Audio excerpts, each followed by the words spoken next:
ስራሽን ስሪ። ብቸኛው ወራሽ የነፈስ ልጅ ነው። እኔ ደግሞ ህጋዊ ሚስቱ ነኝ። ስለዚህ ግማሹ ንብረት የኔ ሆነ ማለት አይደለም። እንግዲህ ውዶችዬ በጣም በሚያሳዝን ሁኔታ ቲና አሁን አባባን ልታስገድላቸው ነው ማለት ነው። ምናልባት ሰው ከደረሰላቸው እንግዲህ የዋህነታቸው አምላክ እንግዲህ እስቲ እናያለን። አንደኛ ቀንም ነው፣ ሁለተኛ ደግሞ እንግዲህ ሴት የላከው ሞት አይፈራም ነው። ለሰውየው ለትሁት ሲል እንግዲህ ተደራድረዋል። አንተም የምፈልገውን አድርግልኝ እኔም የምትፈልገውን አድርግልሃለሁ ተባብለው እንግዲህ ቃሉን ሊፈጽም እንግዲህ አባባን የወጋቸው ይመስለኛል። ይትረፉ አይትረፉ እንግዲህ አብረን ምናየው ይሆናል። በጣም በሚያሳዝን ሁኔታ ቲናን ማመን የለባቸውም። እንዴት ነው ቲናን አምነው እንደዚህ የሚኖሩት? በጣም እኮ ነው የሚያናድዱ። ይሄ ቆሻሻ ካሌብ ደግሞ በቃ አባቱን ለማስገደል ነው። በቃ ዝም ብሎ በቃ ተዘናጋ። ዝም ብሎ ተጎልቶ በቃ እንደ እቃ በሉት። በቃ እቃ ማለት ካሌብ ማለት እቃ በሉት። በቃ በጣም የሚያስጠላ ልጅ። ምክንያቱም እንዴት አንድ ውሳኔ አይወስንም? ገና እሷ ካፏ እፈታለሁ እስክትለው ድረስ መጠበቅ አለበት እንዴ? ከአንዴም ሁለቴ ሶስቴ እንግዲህ ተናግሬዋለሁ። ቢያንስ ለምን ወጥቶ ቤት አይከራይም? ቤት ተከራይቶ በቃ ሚስቴ ነሽ ተቀመጭ ብሎ እዛ ቁጭ አርግቷት ስራ ይሄዳል ይመጣል። ከዛ ቁጭ ብላ እንግዲህ አይኑ ስታየው የምትበላው የምትጠጣው ወይም ደግሞ የምትፈልገው ፍላጎቷ ሲቀንስባት ያኔ ተነስታ ፍተኝ ልትለው ትችል ነበር ብዬ ከአንዴም ሁለቴ ብያለሁ። አሁንም ደግመዋለሁ። በጣም በሚያሳዝን ሁኔታ ዝም ብሎ እንደቃ ተጎልቶ አባቱ ቤት እየተገላወደ ይኸው አባቱን ሊያስበላቸው ነው ማለት ነው። እንግዲህ እግዚአብሔር ካልደረሰላቸው ቲናን አምኖ መኖር በጣም ከባድ ነው። ምክንያቱም አሁን ከሰውየው ጋር ተደራድራለች። ሰውየው ካልሞተ ባሌ ውርስ አያገኝም፣ ባሌ ካልወረሰው ደግሞ እኔ ማግኘት አልችልም፣ መኪናውም ቤቱም ምኑም በአባትየው ስም ስለሆነ አባትየውን ግደልልኝ ብለዋለች። እኔ ገዳይ አይደለሁም ብሎ ነበር። ግን ያው ትሁትን ለማግኘት ሲል እንግዲህ ሰውየው ጨካኝ ሆኗል ማለት ነው። እንደገናም ደግሞ ያው የቲናን ጋርድ ደግሞ ከዚህ በፊት ስትስማማው የነበረው እየፈለጋት እያለ አግኝቶ እሱንም አስወግጄልሻለሁ ብሏታል። መቼ አስወገደው? ሲጀመር ጩቤውን ነጠቀው፣ አባረረው። በቃ ከዚህ በኋላ አጠገብሽ አይደርስም አስወግጄዋለሁ ካለኮ ከዚህ በኋላ አጠገብሽ አይደርስም ማለት የለበትም። የተወገደ ነገር እኮ ድጋሚ አይመጣም አይደል እንዴ? እና አባባሉ አልገባኝም። ገሎት ከሆነ እኔ እንጃ፣ ግን ሲገለው አላየንም። እንግዲህ ያው ትሁት ደግሞ በጣም የምታሳዝን ልጅ ነች። ሰውየው እዛ ቤት እዛ ሰፈር መኖሩን ካወቀች በኋላ በጣም ክፉና በጣም መጥፎ ሰው መሆኑን ደብዳቤው ላይ ገልጸዋለች።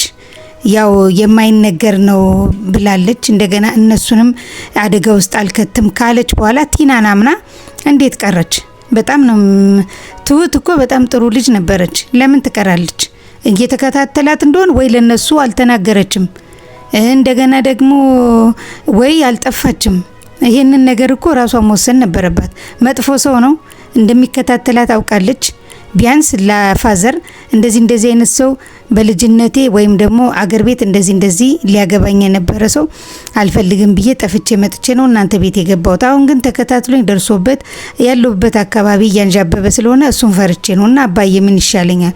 ወይ የሆነ ሀገር እንድጠፋ አርዱኝ ወይ ደግሞ በፖሊስ አስይዙልኝ ብላ መናገር ነበረባት።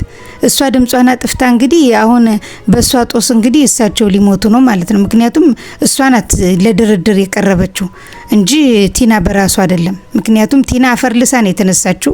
ይሄን ሰውዬ እንግዲህ ትረፊ ሲላት ይሄን ሰውዬ አጋጠማት። በዚህ ሰውዬ ምክንያት ተርፋ ቤቱ ወስዶ እንግዲህ ተንከባክቦ ተመልሳ እንግዲህ ወደነ ቲና ቤት ወደነ ካሌብ ቤት ተመልሳ መታለች ማለት ነው።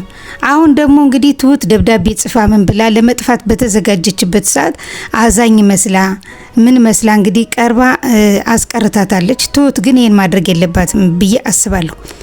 ምክንያቱም ቲናን ማመን የለባትም። እባብ ናት ቲና ማለት እባብ ናት። ሲቀጥል ደግሞ እሷ ቲና ስላባበለቻት ቀርታ ከዚህ ሰውዬ ታመልጣለች? አታመልጥ። ስለዚህ የቲና ውሳኔ እዚህ ጋር ብዙም ደስ አላለኝም። እናንተ እስቲ ሀሳብ አስተያየታችሁን ኮሜንት ላይ ያስቀምጡልኝ ውዶችዬ። ምክንያቱም ቲና በጣም መጥፎ፣ በጣም ነቀዝ፣ በጣም ውስጥ ለውስጥ የምትሄድ ሰው መሆኗን ማወቅ አለባት ትሁት። ስለዚህ እንዴት አንደኛ ካሌብን አፍቅረዋለች። ካሌብም አሁን ትሁትን እያፈቀረ ነው። ሁለቱም ደግሞ እንደሚፈቃቀሩ አባባ ደግሞ ምን ሆነ ነው አባዬ ብሎ ሲሉ ምን ሆንኩኝ ሲል ለምንድን ነው ትሁትን እንደዚህ ዝም የምትላት ስለው ፍቅረኛ አላት ያልከኝ ሲለው ስላላት ነው እንዴ ታዲያ ባይኖራት እንዴት እንደዚህ ትሆናለህ አለው። ከዛ እንዴ ለምን ሲለው አንተ ስለምታፈቅራት አንተ ታፈቅራታለህ ሲለው እንዴ አባዬ እንደዚህማ አትበል እኔ ትሁትን በእህትነት እንጂ በምናምን አይቻት አላቅም ብሎ ሲለው እንግዲያውስ በቃ ከፍቅረኛዋ ጋር እንደፈለጋት መሆን ትችላለች መብቷ ነው። አንተ እኮ አይንህም ምንህም ይናገራል እንዳፈቀርካት ብሎ አባትየውም ነገሩት። ወይ ግልጽ አድርጎ መናገር ነበረበት። ካሌብም እየተግደረደረ ነው። ሴት ይመስል ሴት ነው የምትግደረደረው ወይ የምታፍረው። ወንድ ልጅ እንዴት ያፍራል? ቲናዬ ደግሞ ይህን ሰምታለች። ይህን ሁሉ ተለጥፋ ሰምታ እንትን እያለች ነው። እና ካሌብም አሁን ለትሁት ያለው አመለካከት እንዲቀየር እያደረገ ቢሆንም ግን ቲና ምን እንደምትሰራ እያዩ አይደለም። ዳንኤልም ትቷታል፣ ዝም ብሏታል። በቃ አባባም ከመጽሐፋቸው ጋር ነው። ትሁትም ከሚያሳደዳት ሰውዬና ከስራዋ ጋር ነው። ቲናን ማንም ዞር ብሎ ያስተዋላት የለም። የት ነው የምትሄደው? ከማን ጋር ነው የምትገናኘው? ሚለው ያሳሰባቸው አይመስለኝም። ካሌብማ የመጨረሻ ምን ልበላችሁ፣ በምን ልግለጹ? የሆነ አዛ ወንድ ታውቃላችሁ እንዴ? የማይወዳት ሚስት ቤቱ አስቀምጦ እየቀለበ በዚህ ላይ አባቱን ለመግደል እሱን ለመግደል የምታሴር ሴት ለምንድን ነው የሚያስቀምጣት እንዴ? መላ ፈጥሮ አይፋታትም እንዴ? እና ካሌብ በጣም ያሳዝነኛል።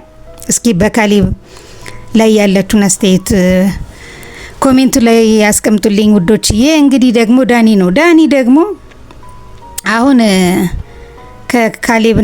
ከካሌብ ጋር ቁጭ ብለው እያለ ኤደን መጣች። ኤደን መጣ እንግዲህ ካሌብ እያለች ለማስቀናት በቃ እንቶ ይሄን ነገር እንርሳው በቃ ተባብለው ነበር። ዳኒን ስታይ ገነፈለባት መሰለኝ።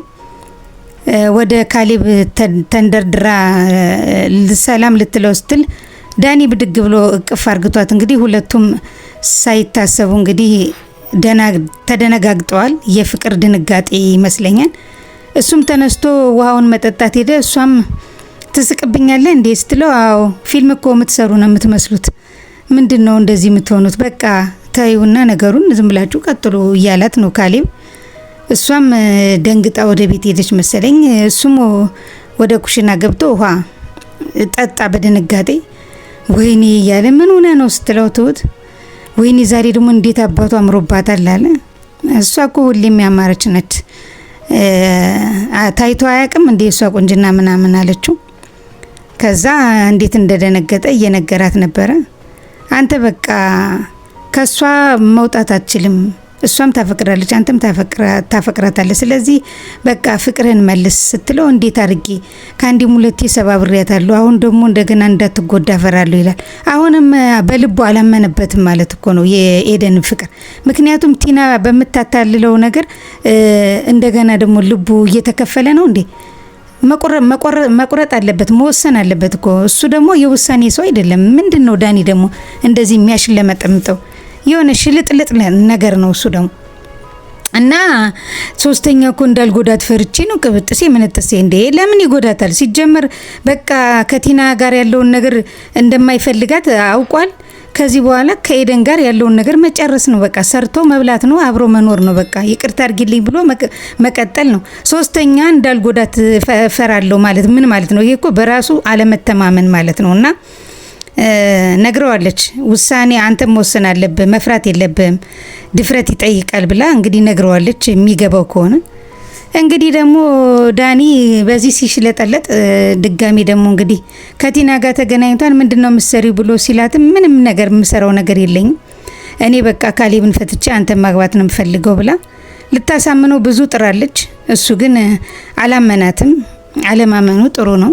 ምክንያቱም ቲናን ያቃተን ልስልስ ብላባቸዋለች ለሁሉም። እና አይ ይሄ ጸባይሽ ከመቼ ወዲህ ነው እንዲህ አይነት ጸባይ ያመጣሽው? በቃ እኔ ሁሉን ተውኩት። በቃ ሁልጊዜ ክፉ ሰው መሆን አለብኝ እንዴ? አንዳንዴም እኮ ጥሩ ሰው መሆን አለብኝ። ስለዚህ ሁሉን ነገር ትቼዋለሁ። በቃ ከካሌብ ጋር ያለኝን ነገርም ጨርሼ እፋታለሁ። በቃ ከዚህ በኋላ አንተን አግብቼ መኖር ነው የምፈልገው። እንዴት ትላለህ ስትለው አይ ይሄ ነገር ምንም ደስ የሚልኝም ደስ እያለኝ አይደለም፣ ለማንኛውም ብሏት እሷም ትቷት ወጣ ማለት ነው። እና ያው ቲና አሁንም ቢሆን ልትጫወትባቸው ነው። በሁሉም ላይ ነው የምትጫወት። በትሁት ላይ፣ በኤደን ላይ፣ በአባባ ላይ፣ በሁሉም በቃ በቤተሰቡ ላይ እየተጫወተች ነው። ግን አንድም የቲናን አካሄድ ያየ የለም። ኤደንም ስለ ፍቅሯና ማንን ዳኒን ስለማበሳጨት ስለማናደድ እንጂ የሚታያት ምንም አይታያትም። ትሁትም አሁን እንደ በፊቱ መከታተል ትታ የካሌብ ፍቅርና የሚያሳድዳት ሰውዬ ነው የሚታያት። በቃ ሁሉም በራሳቸው ዓለም ውስጥ ዘቅተዋል። በቃ አሁን ቲና ውስጥ ለውስጥ እየሰራች ነው። ቆይ እኔ የምላችሁ ካሜራ አለ፣ በድብቅ ካሜራ አስቀምጫለሁ ብለው ነበር አባባ። ግን አንድ ቀንም ካሜራውን ከፍተው ላፕቶፓቸው ላይ ምን እንደምታደርግ ያዩት ነገር የለም። ለምንድን ነው እሳቸውስ የተዘናጉት? አሁን እኮ ከሰውየው ጋር ስታወራ ተደብቃ እንደዚህ የምታዳምጠው ነገር ምናምን ነገር እንኳ ቢቀረጽና ቀድሞ ቢያዩት ኑሮ ጥሩ ነበር። የሆነ ውሳኔ ይወስኑ ነበር። ቢያንስ ካሌብና እሷን ከቤት ይወጡልኝ ብሎ ያባረሩ ነበር ብዬ አስባለሁ። እና ሁሉም ተዘናግተዋል። ቲና ግን ስራዋን እየሰራች ነው። እንግዲህ አባትየውና ካሌብ አብሮ በሚያወሩ ሰዓት እየሰማችውን ሰምታ ቀጥ ብላ ወደ ሰውየው ሄዳለች። እንግዲህ ኤደንና ትሁት የምወዳቸውን ሰዎች በመንገድ እየገባችሁ ስራዬን አላሰራ ስላላችሁኝ አሁን ጥሩ ወዳጅ ትሆናላችሁ እያለች ነው። እሷም ልትበቀላቸው ነው ማለት ነው። እንግዲህ ካሌብን ፈታ ዳኒን ታገባለች። ከዛ ደግሞ እንደገና አባባን ታስገድላለች። በአባባ ሞት ደግሞ ካሌብ ያዝናን። ትሁት ደግሞ ለዛ ሰውዬ በተስማማችሁ መሰረት ታስረክባቸዋለች። በቃ ያ ቤት ብትንቱን ይወጣል ማለት ነው። እንግዲህ እግዚአብሔር ካልደረሰላቸው እና በጣም ነው የሚያሳዝነው። ከዛም ሄዳ እንግዲህ ትነግረዋለች ማለት ነው ለሰውየው። እንዴት ነው ሲላት ዛሬ ማታ ልትጠፋ ነበረ፣ እኔ ነኝ አባብዬ ያስኩልህ ምናምን አለችው።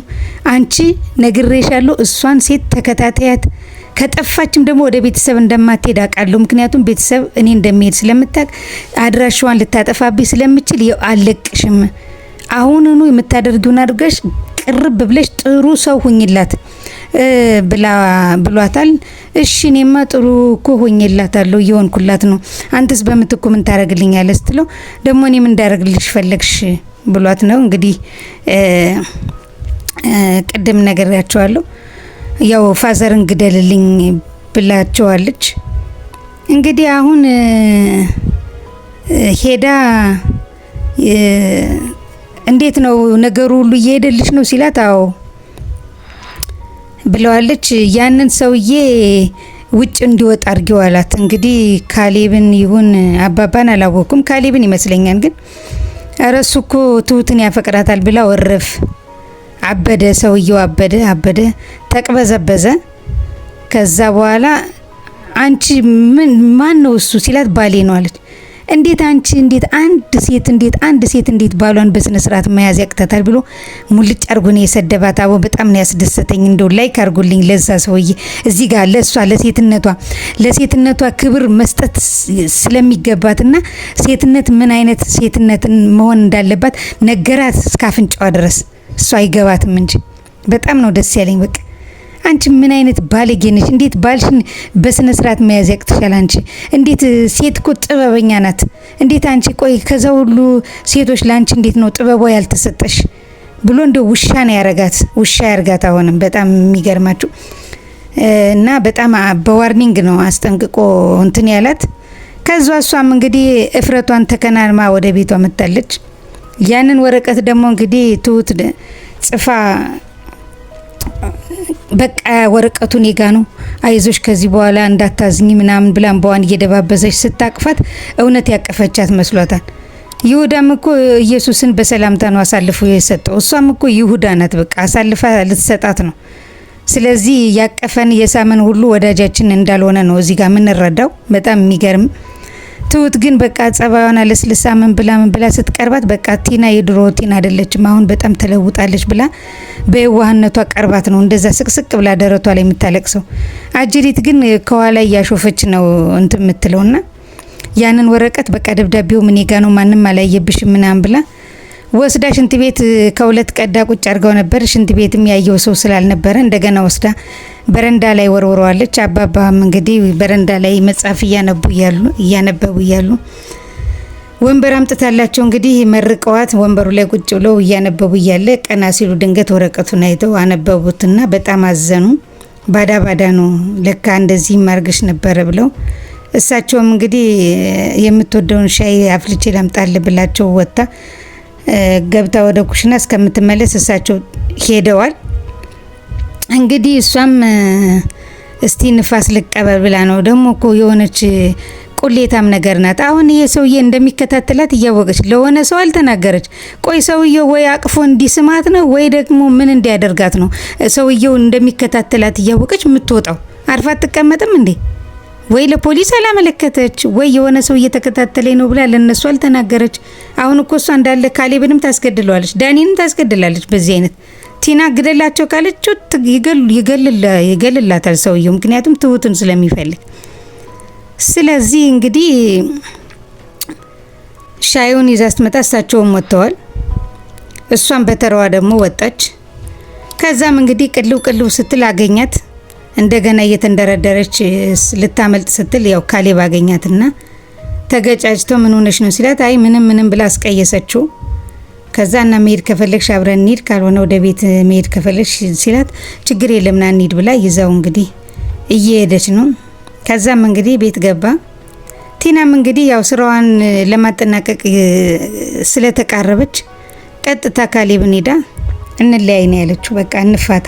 ኧረ እባክሽ እውነትሽን ነው? አዎ ግን በአንድ ነገር ከተስማማን አለችው። አዎ ድሮም እኮ አንቺ የሆነ ድርድር ሳታቀርቢ እኮ እንደማትፋቻ አውቃለሁ እያላት ሲል ማንነቱን እንኳን ሳትነግረን ትሁት መጣ፣ በሩን ከፈተችው። ከዛ ውይ ይቅርታ አለች እንዴ ብላ ልትመለስ አይ ችግር የለም እኔ ጨርሻለሁ ብላት ያው በምን ድርድሩም ሳይታወቅ ወጣች ማለት ነው። ከዛ እዛው እንዳለች እንደቆመች አወራችው። ከዛ ስታወራ ምንድነው ሲላት አባዬ እኮ ቅድም እንደወጣ አልተመለሰም፣ ስልኩም ዝግ ነው አለችው። ምን ሆኖ ይሆን እንግዲህ ወጣ ብሎ ይሆናል፣ አይ ከዳኒ ጋር ይሆናል ሲላት እስኪ እንግዲህ ለዳኒ ደውልለትና ዳኒ ካገኘው ብላለች። እንግዲህ ተጨንቃለች። ወረቀቱንም ይዘውታል በኪሳቸው። በጣም በሚያሳዝን ሁኔታ እንግዲህ ሰውየው አግኝቷቸዋል። እንግዲህ ዳኒ ሲደወልለት ዳኒ ምናልባት በዛ ሲሄድ መቼም እንደው ይሄ ዳኒ የሚባል ሰውዬ በሳቸው እንትን እንግዲህ ይደርስላቸዋል ብዬ አስባለሁ። ምክንያቱም ለዳኒ ከተደወለለት ዳኒ ደግሞ ያንን አካባቢ ስለሚያገኘው ምናልባት ሊወጋቸው ሲል ይደርስላቸዋል ብዬ አስባለሁ። እንግዲህ እናንተ በዚህ ጉዳይ እስኪ ሀሳብ አስተያየታችሁን ኮሜንት ላይ አስቀምጡልኝ ውዶችዬ። እናንተ በዚህ ጉዳይ ላይ ሀሳብ አስተያየታችሁን ኮሜንት ላይ አስቀምጡልኝ። የዛሬው አስተያየት ይህን ይመስል ነበር። ለቻናላችን አዲስ የሆናችሁና ሰብስክራይብ ያላረጋችሁ ካላችሁ ሰብስክራይብ በማድረግና የደወል ምልክቷን በመጫን ቤተሰብ እንድትሆኑ በአክብሮት እንጋብዛለን። በቀጣይ ክፍል እስከምንገናኝ ድረስ መልካም ቆይታ ይሆንላችሁ። ሰላማችሁ ብዝት ይበልልኝ። ባይ ባይ።